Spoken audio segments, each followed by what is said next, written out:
বদরের ময়দানে এই পাশে কোরাইশ, এই পাশে মুসলমানেরা। বিশ্বনবী জালাময়ী ভাষণ দিলেন, তোমরা দেখতে পাচ্ছ এটা বদরের ময়দান না, এটা আল্লাহর জান্নাত, ওই জান্নাতের দিকে ছোট। বিশ্বনবীর কথা শোনা মাত্র সাইয়েদনা উমাইর ইবনুল হুমাম বললেন বাখ বাখ, মানে চমৎকার। বিশ্বনবী বললেন মা ইয়াহমিলুকা আলা কওলিকা বাখ বাখ ইয়া উমাইর, আমার এই কথা শুনে তুমি কেন বললা বাখ বাখ?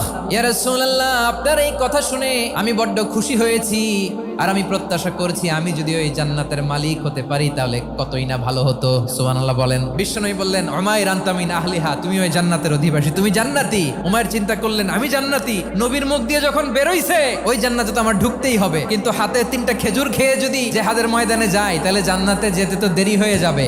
এই চিন্তা আসা মাত্রই খেজুর 3টাকে তিনি ছুঁড়ে মারলেন, তলোয়ার বের করে আল্লাহু আকবার বলে বদরের ময়দানে ঝাঁপিয়ে পড়লেন। আল্লাহর শত্রুদেরকে কচুকাটা করে এক পর্যায়ে শাহাদাতের সুধা পেয়ে নিজেও জান্নাতি হয়ে গেলেন। পড়েন সুবহানাল্লাহ।